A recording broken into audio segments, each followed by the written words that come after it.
Hey everyone, this is Jason from Intricate Art Spine and Body Solutions. I just wanted to talk to everybody today about how dry needling works, right? This is a question that we get a lot from our students and from regular people that get a hold of us online, right? So the bottom line is just overall in medicine, we don't understand how stuff works very well at all, right? So if I always say in class, if I could objectively put a number on all the medical knowledge available out there in the ether somewhere, that we probably know less than 5% of everything, right? So if you really think about it, if we knew if we really knew more about medicine, we could actually fix stuff, right? Think about how many things that we can actually fix. There's very, very little, right? Most of the things that we treat, we just put Band-Aids on with medicine, right? So the reason that a lot of medical treatments either need to persist for life or they don't cure the problem is they don't address the underlying causative factors of why things are occurring, right? So there's a couple of specific things that we do pretty well understand objectively with dry needling, right? So one of them is that basically no matter how you dry needle, the overall result is sympathetic depression and parasympathetic elevation compared to baseline, right? So that works out well for us because the vast majority of human beings are living with sympathetic autonomic hyperactivity. So our body's natural response to mental or physical stress, strain, or trauma is to elevate the sympathetic autonomic nervous system, right? So when the sympathetics get elevated, everything else in our body dysfunctions. So we have two primary axes of the autonomic nervous system, the HPA axis, the hypothalamic pituitary adrenal axis, and the gut-brain axis, which is the enteric nervous system in the brain, right? So the enteric nervous system has the most amount of unique neurons in the body per a system behind the brain. The brain has like 50 billion neurons or so, we think, and we think that the enteric nervous system has 6 billion or so, but that's second behind the brain, right? So we know that dry needling, especially if you know and implement specific parasympathetic targeted treatment, that it has a very, very depressing effect on the sympathetic nervous system. It reciprocally elevates the parasympathetic nervous system, right? And that brings our autonomic nervous system towards homeostasis. So every single health condition, including mental and physical health, does better, improves with a more homeostatic autonomic nervous system. The more homeostatic our autonomic nervous system is, the better chance and the better position our body and mind are put in to heal themselves and each other, right? So chronic sympathetic hyperactivity, we can basically assume is happening with all physical therapy patients, including mental health patients, chiropractic patients. Most medical patients have sympathetic hyperactivity, right?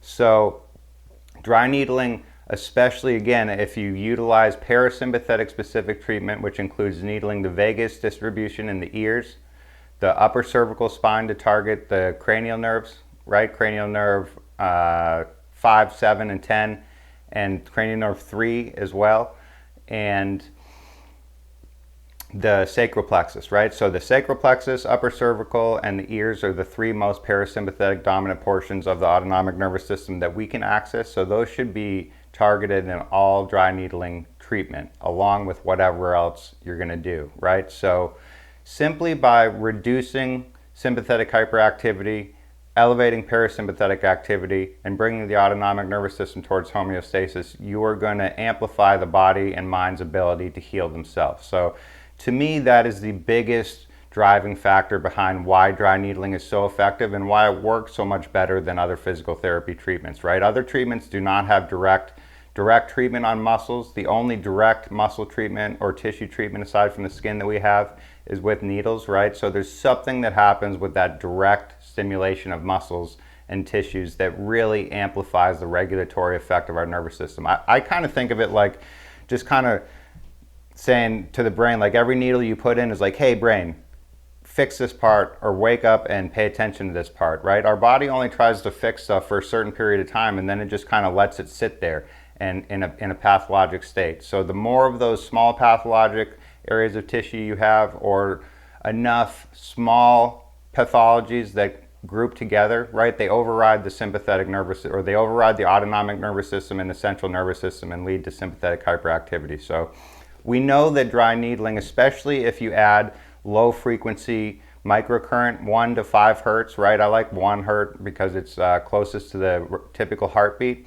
But if you add in low frequency microcurrent to your treatments, you release up to 4 times the amount of available beta endorphins floating throughout the nervous system, which are primarily released from the HPA axis, right? So decreasing pain decreases sympathetic hyperactivity.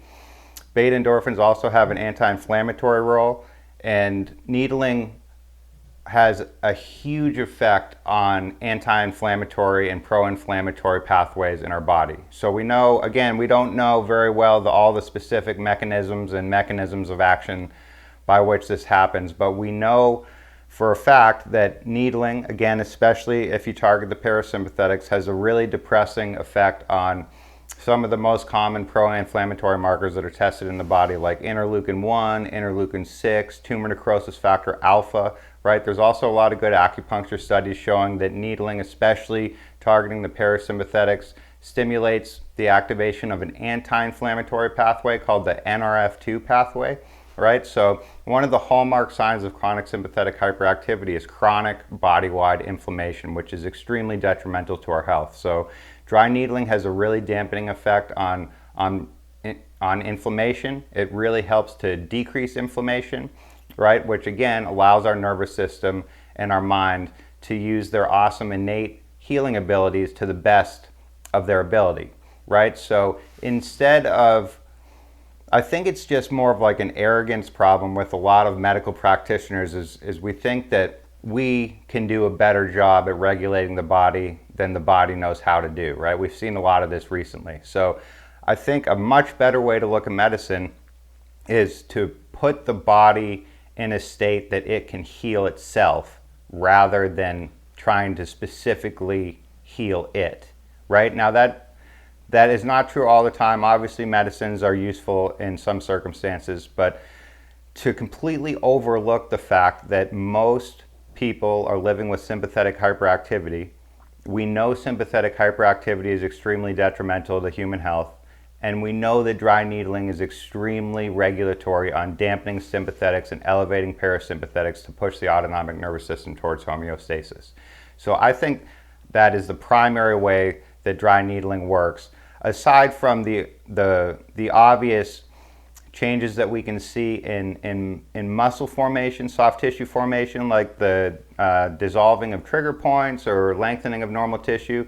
Remember, aside from the actual physical puncturing of tissue with a needle, nothing else is occurring secondary to needling treatment without the brain telling the body what to do.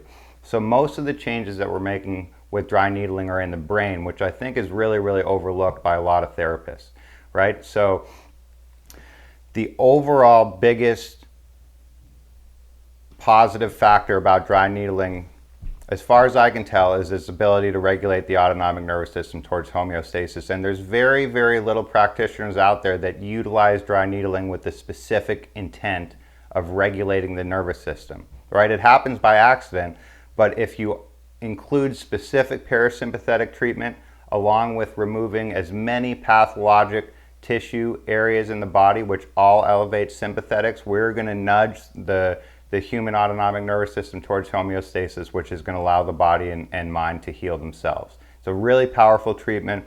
It should be utilized in a huge percentage of all other medical treatments, again, because with a more autonomic nervous system, medicines are going to work better for you, you're going to feel better, your body's going to work better, right? So it's really, really a win-win situation. There's no real negative side effects of dry needling aside from maybe some muscle soreness and stuff like that, and it's really, really potent regulator of the autonomic nervous system.